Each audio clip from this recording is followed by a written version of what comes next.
बिस्मिल्लाहिर्रहमानिर्रहीम। अस्सलाम वालेकुम। Welcome to Zaika with Talat. उम्मीद है आप अल्लाह के करम से जहाँ भी होंगे बिल्कुल खैरियत से होंगे। अल्लाह आपको अपनी अमान में रखे। आज मैं आपको बड़ा मज़े का बहुत टेस्टी पराठा बताने लगी हूँ। ये सर्दियों में बहुत आपको सुबह सुबह खाने का मज़ा आएगा। ये मूली का पराठा मैं आपको बताने लगी हूँ। तो इतना मज़े का होता है ये, बिल्कुल आपने इसी तरीके से आपने बनाना है तो बहुत मज़े का पराठा ये बनता है। चलिए बनाना शुरू करते हैं। इसके लिए जो चीज़ें चाहिए वो आप ज़रा नोट कर लें। थोड़ी सी हल्दी, इससे कलर बड़ा अच्छा पराठे का आता है। खुशक धनिया पिसा हुआ और दादड़ मिर्च, थोड़ा सा जीरा, थोड़ी सी अजवाइन और नमक। ये मूली के पत्ते भी मैं डाल रही हूँ। एक मूली ले रही हूँ, 2 पराठे बनाऊंगी इसके। थोड़ा सा प्याज मैंने कद्दूकश किया है और सब्ज़ मिर्ची। ये मूली को आपने कद्दूकश कर लेना है। तो उसके बाद मैं आपको बताती हूँ आपने आगे क्या करना है। पहले आप अपनी मूली को कद्दूकश करके रख लें। उसके बाद आपने इसका ज़ोर से आपने इसका सारा पानी जो है वो अलग करना है। पानी अंदर अगर रह गया तो पराठा आपका जो है वो अच्छा नहीं बनेगा, नरम हो जाता है और वो उठाया भी नहीं जाता और नरम होने की वजह से आपका पराठा जो है क्रिस्पी नहीं बनेगा। ये आपने याद रखनी है। पानी आपने अलग करना है। उसके बाद आपने ये सारे मसाले जो मैंने आपको दिखाए हैं वो अंदर डालने हैं। तो इनको अच्छी तरह आपने फिर मूली के जो पत्ते हैं वो काटने हैं।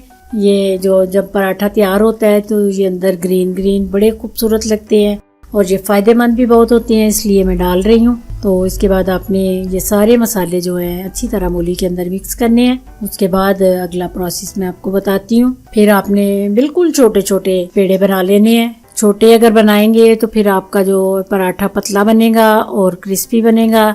अगर आप पेड़े जो है वो थोड़े बारी बना लेंगे तो फिर पराठा आपका बारी बनेगा और क्रिस्पी नहीं होगा। इसलिए आपने बिल्कुल पतले पतले जो है ना 2 रोटियां बना लेनी है छोटी छोटी। उसके अंदर फिर आपने मूली का मटेरियल रखना है। उसके बाद आपने इसको बिल्कुल पतला बेलना है। ये मूली का जो है मटेरियल ये आपने अंदर रख के थोड़ा सा आपने ऊपर ऑयल डाल लेना है। ये ऑयल जो आप अंदर डालेंगे इसका टेस्ट बहुत मज़े का अंदर से आता है। मक्खन रख लें, देसी घी रख लें, ये अपनी चॉइस होती है। उसके बाद आपने किनारों से अच्छी तरह इसको बंद करना है।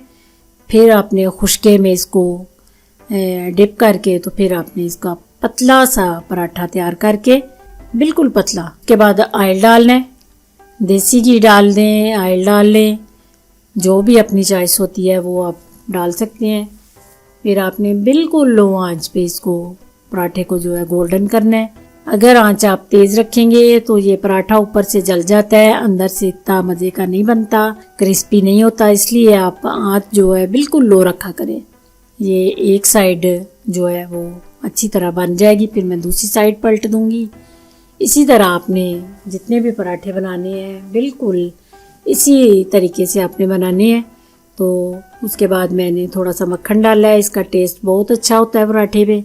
ये देखें इतना खूबसूरत, इतनी अच्छी स्मेल है कि आप बनाएंगे तो फिर आपको इसका बिल्कुल भी इसकी, बाद लोग कहते हैं कि मूली की जो स्मेल है वो बहुत बुरी होती है, लेकिन कत्तन भी आपने मसाले यही डालने हैं। इसकी वजह से बिल्कुल भी उसकी कोई स्मेल ना खाते आती है और ना बनाते हुए। ये देखें अल्हम्दुलिल्लाह इतने मज़े के, इतने खूबसूरत पराठे तैयार हुए हैं। जे आज मैं पराठों का नाश्ता बना रही हूँ, आपने भी ज़रूर ट्राई करना है और मुझे बताना है कि आपके पराठे जो हैं ये कैसे बने। अगर मेरी वीडियो पसंद आए तो इसको लाइक और शेयर करना है। अगर मेरे चैनल पे आप नए हैं तो इसको प्लीज़ सब्सक्राइब करना है। दुआओं में मुझे याद रखना। अल्लाह आपका हामी और नासिर। खुदा हाफिज़।